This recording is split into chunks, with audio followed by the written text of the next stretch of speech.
Alrighty folks, I have gotten back with this Baler. So I thought I'd show it to you. I just got back with it. I hooked it up to the 6110M, and I got the tether moved over here and got the Baler sitting here kind of sort of in the center of the shed. But anyway, it is a 1839 Hesston Massey Ferguson. It's basically the Hesston design. It's been around for a pretty good long time.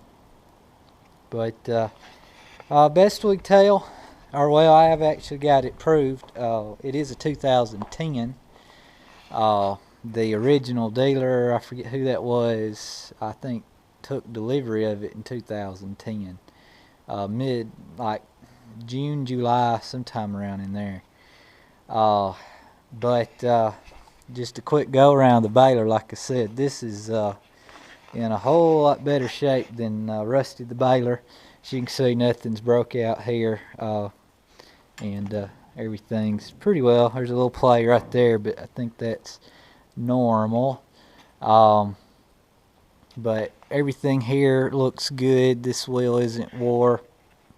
Paint is still pretty much on this whatchamacallit here, the star disc or whatever that meters out the length of your bale. The nodder is again doesn't anything much show a whole lot of wear. Still got a lot of the paint on most of it, and like I said, chains look good. I have got some lights I'd put on here for the journey. I don't know if you can see up in the bell chamber or not. I'll drop the camera down in here. But there's a little light shining up there. You can see they still got the paint on the plunger for the most part. And you can see over here on these side doors, well, I'll get to it, that the perforations or whatever you call it there are still pretty much all there, unlike the other Baler. Get down in here and look, you can see most of the bell chamber's got paint still on it. Got a brand new chute on it. They didn't have a chute on it when I looked at it, so they put me a brand new chute on it. It does have the hydraulic tensioner. I'll talk more about that in a minute. And it did at one time have the wagon hitch on it because there's evidence of it having been installed, but somebody took it off at some point. My understanding was the last owner had a grapple or an accumulator that he drug behind the Baler, and somehow he took, for some reason he took the hitch off because it's one of those accumulators that kind of mounted up to the end of the bell chamber, and it pivoted there. But it does have the wider tires on it. It does have, it is a 100 stroke per minute Baler. It does have 4 sets of pickup teeth instead of 3, unlike the 1837 and 1838. Let's see what else. Has 6 ball tine storage. And again, it is set up for the plastic twine. It's got some left in it. But it does have the hydraulic pickup. Here's the hydraulic lines for that. They're running up front. But like I said, look on down in here. You can see the stuffer arms, or whatever you call those, are still got the paint on them. The auger has pretty much got all the paint left on it. Just very little paint wore off down in the pan down in there. Even the guards aren't showing any wear of paint on them. So this Baler, I can't tell you how many bales has been through it. Like I said, the dealer felt like it had less than 20,000 through it. And I'm not a good judge of that, but it definitely has not had an excessive amount of bales through it, so I'll put it that way. It does have the toolbox here. I took everything out of it. It had the bolt for the hitch in it. It had extra shear pins and all that in it. Looking in here, you can see this. This shear pin right here shears if, I guess, the stuffer gets plunged or plugged, I mean. So you can see it has spun a time or two on this wheel, quite possibly. But like I said, the chains have still got paint on them and whatnot. All the decals are here. I have not removed any guards from up top or covers. Unlike Rusty the baler, this baler does have all the covers on it and whatnot. Looking back here near the should have lifted that up. Looking here around the knotter drive, again, just barely any paint coming off. There's a little bit coming off that chain, but you know, knotter brake, everything, very little wear, very little wear. I mean, the last number on this trip was 565 bales, so that's just around a day's worth of bales for me if we have a good day here on what we'll be doing.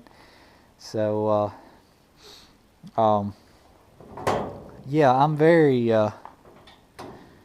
very pleased so far with this. Now, you know, once I get it in the field, I may say otherwise, but from everything I've seen of it and seen it tie and work and looked at, you know, it looks pretty good. I'm seeing a little bit of oil seepage right there. I think somebody changed the oil out of the gearbox or something at some point, but I'll look into that. But you can see a little bit of paint off this auger on this side. Now, the differences between this baler and the 1840. The 1840 replaced this baler. So when the 1839 out, this was as good as it got. And when the 1840 come out, and I'm not sure all 1840s are this way. I think there may be some changes coming on the 1840 for this new model year. But anyway, they've changed the direction of these augers. So I think, yeah, these augers downturn, the new 1840 upturns. That had to do with the particular hay type. And I think it was Bermuda grass, some issues with maybe wrapping or something like that. So there has been some improvements made to the 1840. The other improvement on the 1840 was they lengthened the bell chamber back here by 18 inches to try to keep a more uniform bale in say, a high-speed baling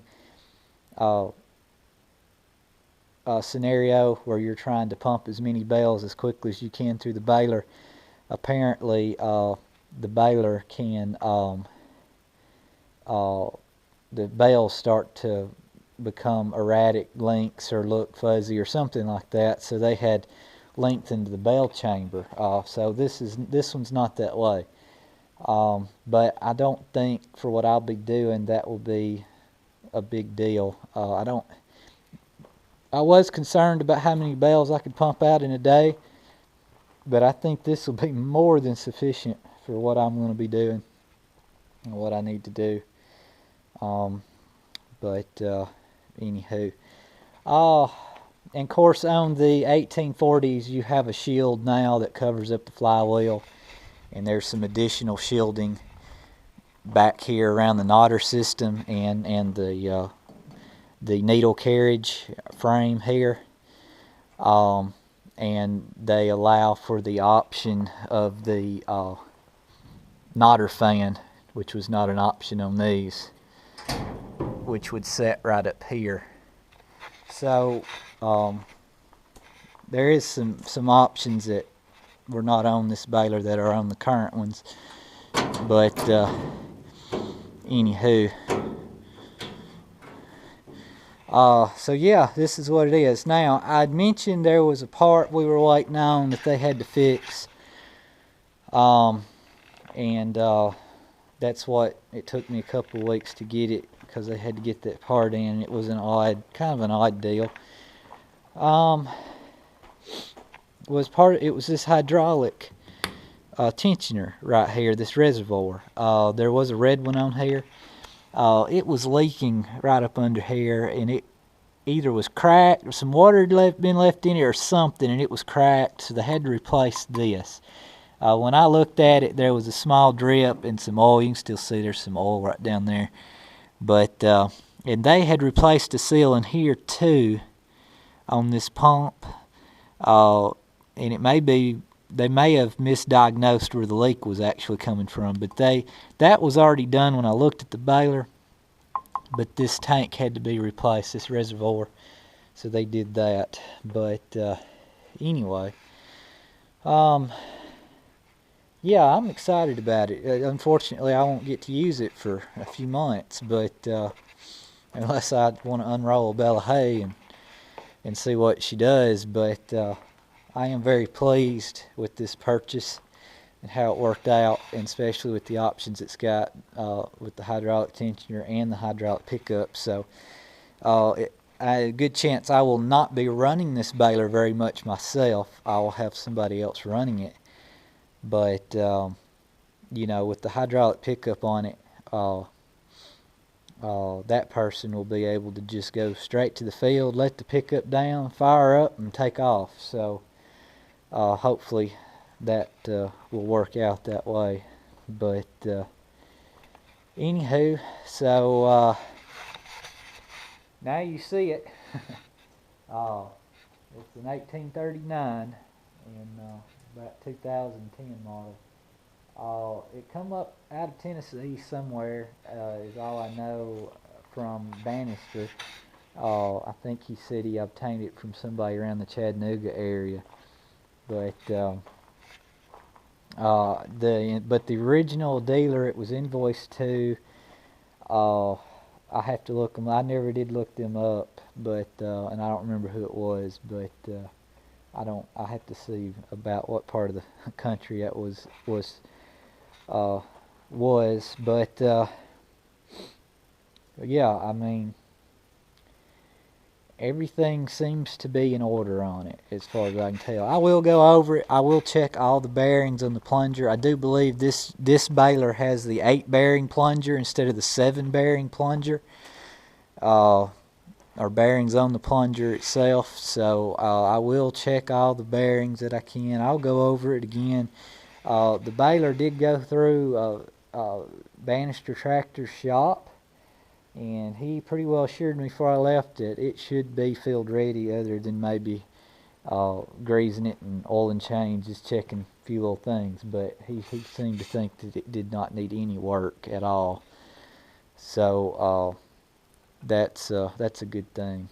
But anyway, I guess I've rambled on long enough. But I just wanted to let y'all guys get a look at it, see what kind of condition it was in. I know several of you was against me getting Rusty the baler, and thankfully this one showed up and worked out for me, thanks to a very nice YouTube subscriber of mine that led me to Bannister Tractor, which ultimately led to this baler and this purchase. So very thankful that worked out that way. But anyway, I've been on the road a good part of the day and down there. I've been going all day pretty much to go get this baler. So I'm about to go feed the cows and check on a few things before it gets dark here shortly.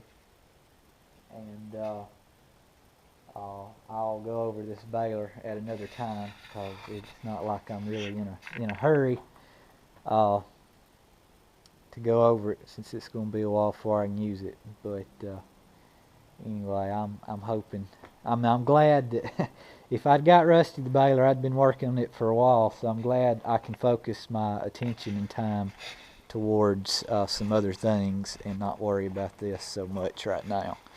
So thanks for watching, And that's that. See you later.